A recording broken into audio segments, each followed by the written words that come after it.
And unfortunately, it's not going to be able to teach Vince and Co. any lessons because of that. Mm-hmm. It's, when XFL came back again earlier this year, and when they were playing, you heard a lot of people, "Oh, I'm not watching some second-rate league. Oh, they're not going to survive. Oh, this is a joke." And of course, when they had it to close up the season, or we told you it wasn't going to work. I'm like, I don't care.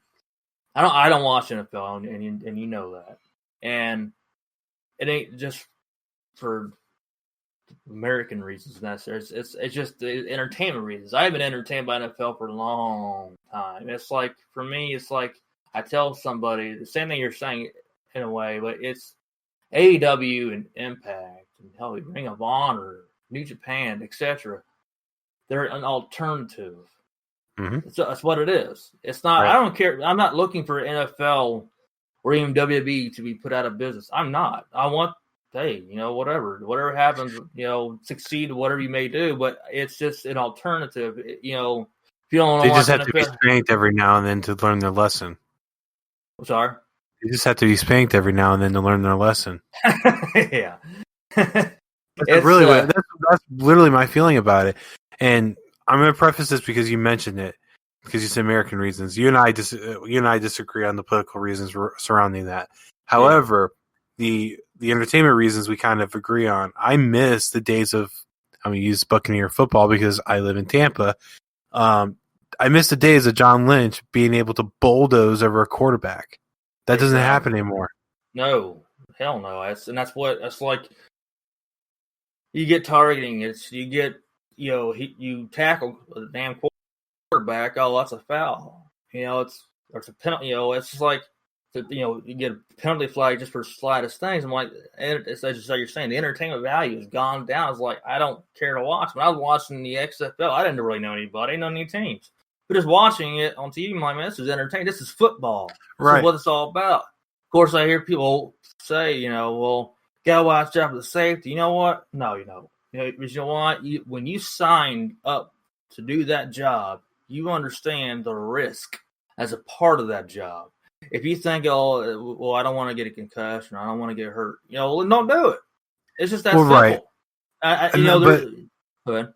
I was going to say, there is one kind of thing. I absolutely believe that you sign up for it and you should know the dangers.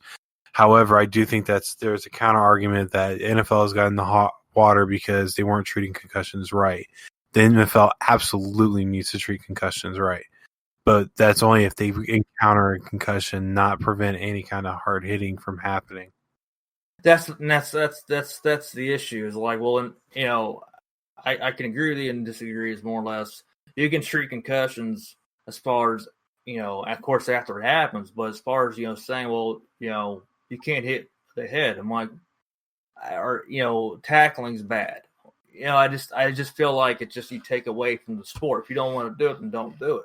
And I understand that there's repercussions of serious illnesses that come from head injuries and concussions. I understand that very much. So, of course, the WWE is very they keep a scope on things too.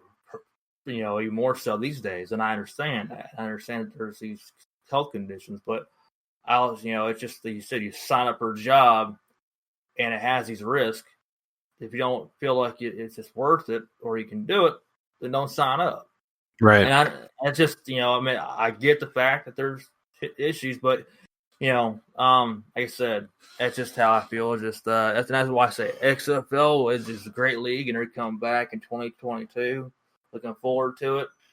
And, it's great action football. Hopefully The Rock and his team will keep that good vibe alive. I don't know what their bigger plans are. They haven't really talked about much on that side of it, but we'll see how that goes about. But yeah. And I think The Rock has a good chance, especially because he played college football, and because his connections in the media, he should be able to get a fairly decent TV deal. Oh, yeah. That part of it, I think that his name and his business skills will do very well. I think his passion for football and want to have the young guys out there have an opportunity. I think that's what's going to make it better. Because obviously, he lost his dream years ago playing football. I think it's just gonna make it better. So, Right. But they're looking forward to it. But yeah. But anyway, you just brought up Twitch, and that's what brought that up too. And I hope WWE needs to leave alone the WWE superstars and their Twitch accounts. So. Yeah, for me, I don't feel like WWE should be able to have their cake and eat it too. I don't think they can claim that they own this, and this, but not pay for what they're losing on it. Yeah. Plus, it also prevents the possibility for them continuing their name when WWE decides, we don't need you anymore. Yeah, that's oh god, I can't stand that when they just released Gerald Briscoe recently too. After 37 years, I think it was of service, man. 37 years. This goes back to one of the very few things I agree on with Jim Cornette. He basically said the same thing I believe is like, just let him retire. Let him have his dignity. Yeah, let him have money. Yeah. I think we talked about that one of our last episodes too. You can check that out. I forget which episode it was right now. I don't recall offhand. Yeah, that's BS. They're letting get too many people. Yeah. WWE treats their talent like prostitutes. Use them up and then let them go. Yeah, a lot of them happens that way. That I'm gonna hold on to that one because I really dig that. That's kind of the way it is too. I mean, for a lot of time. And they even give them a lot of money for it. Like, here, take your $50. And you have to hold off to 90 days till you go get a new job. So I know you don't listen to a lot of different podcasts, but I do listen to Rate of an Effect. And he read a story. Yeah. He read an email from somebody, and it had one of my favorite lines. It said, "I haven't left my house in 90 days. I'm just waiting to see when my compete clause is over with." Yeah, okay, that's pretty good. That's pretty good. Man. But did you have anything else you'd like to discuss for this particular episode? No. I think we covered everything, and yeah. About you looking forward to this coming up week's shows, and mainly for me, it's SmackDown and see what happened at TakeOver and AEW for me. Yeah. Oh, by the way, we didn't talk. Oh, the draft is next week. Actually, the draft is next week. Oh, but before we get the draft, Drew McIntyre faced a returning Robert Roode. Right, I did forget. Yeah. I did forget to bring that up for the title. Honestly, when he did the open challenge, somebody gets to face the title. I was waiting on Keith Lee come out. I didn't think it was going to be Keith Lee. I thought it was going to be Brandy Corton. Brandy Corton. When I seen Keith Lee come and had a match earlier, and I was like, probably not. But I was not expecting Robert Roode, but I'm glad he got himself a title match. Hopefully, they do something more with him, and not just have him be down below the card from now on. But, do you still have that episode recorded on your DVR right now? The Raw episode? Yeah. No, I deleted that.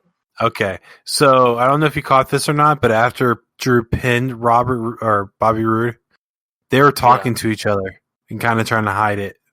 Oh yeah, I didn't. So I think Drew was thanking Robert Roode for being cool about the whole match. I would think he would be, being the main event for a title match. Well, still, I mean, it's a give and take with those. It's kind of like you. But he put him over really good. Yeah, and the match was pretty damn interesting. It was a really good match. Definitely was a really good match, and see what that ending with Orton there in the Legends Lounge. That's all right booking. It was the way they went about it. So we'll see how that continues coming up here at tomorrow night's Raw. Mm-hmm. Yeah, it'd be interesting to see what all they do. That's the only Raw that I'm really interested in is that storyline. There's not a whole lot. I'm gonna get the Mysterio stuff going on. That's still the Mysterio stuff I'm getting tired of. I do like seeing the possible dissension between Buddy Lee our buddy Murphy and Seth Rollins. Yeah, I understand. It's see how it goes, but definitely that's what's kind of got me invested in Raw a little bit. Mm-hmm. But SmackDown's been a really cool show for a while now. You know, a lot of good stuff going on there. And they have the Tribal Chief. Tribal Chief, yeah. He's your Rich, Tribal if you guys follow on Twitter, I am purposely posting every day a daily reminder that Roman Reigns is your Tribal Chief. I am purposely doing that. See it every day. And there's like Tribal Chief. You text me that. I was like, that's your Tribal Chief. Well, I honestly think it would be kind of cool to keep doing that daily. Oh, that's fine with me. That's fine. Yeah, we're on Twitter at Wrestling's S Cool, and on Instagram at Wrestling's Still Cool, as well as Facebook Wrestling Still Cool too. But the podcast is found on Spreaker, Apple Podcasts, Google Podcasts. I think it says Spreaker, Spotify, and YouTube. And if you guys aren't finding it there, I don't know how the hell you're listening to us otherwise. Please let us know. But please share it with friends. We want to build a little bit of a following with this. Give out the email in case people want to email about it. WrestlingStillCool@gmail.com. Thank you, sir. Yeah, I had to think about that one for a second. We changed the email twice. Once. Right. The draft's coming up this week, so we'll see who's going to what show, and we might see Mysterio family on SmackDown, or might see that storyline end, and sort of you could see the Tribal Chief come up to Raw. Never know. I think AJ stuff. Yeah, I'm sorry. I was going to say, speaking of the draft, do you think it's going to really matter? Because people are jumping between shows anyway. Mandy Rose and Dana Brooke jumped over. KO showed up on SmackDown, so it's kind of like they haven't really been following the draft. They do that wild card thing or whatever they do. Superstar shake up, whatever they want to call it. Yeah, they bring the whatever so often. Yeah, so we'll see how they don't keep their word always very well, keeping on one brand. But I guess they had this thing where they bring somebody over here sometimes to the different shows or to the opposite show. But yeah, I understand what you mean by that. They used to not even matter. Right. So here's my theory: if Kyle O'Reilly wins, Undisputed Era staying in NXT. If he loses, Undisputed Era can end up on Raw or SmackDown. Could happen. I think that's about to happen. Very well. That's very good theory. Very well. Yeah, it's see how that goes, and who knows who else is going to be switching shows. I think there's a chance that AJ Styles might be going to Raw because he's tired of missing his kids' football game, for what I understand. Right. So that might be plus he's not really in the storyline anymore apparently. So it might be a good fresh taste for him to go back to Raw. Yeah, and if they switch KO to SmackDown and Sami Zayn stays on SmackDown, I really hope they don't milk that feud again. I think they kind of they did their chapters with that one enough. Yeah, exactly. Exactly.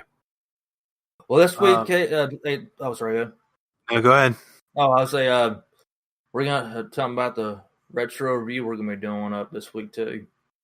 Right, the 2000 No Mercy. Yeah, we're gonna be recording that on Wednesday. I think it is. Correct. Right? Yeah, to be up on Thursday. Correct. Yeah, so we're gonna be the first time doing something in the 2000 era. We had to. I'm sorry. We had to. The Starcade ruined me on completely going back to the 80s and 90s. We still got to go. Yeah, I need a refresher. Something more fresh. Right, and I'm sorry. If you listen to the review, you know this. That was really, really hard to get through. Really, really hard. Some good things happened. Some good things happened, but I felt like I would be more entertained to get my jaw drilled by a dentist. Oh God, man. If you go back to our last retro review, we did the '83 Starcade. It was a little different. for us. So I mean, we both enjoyed the classic.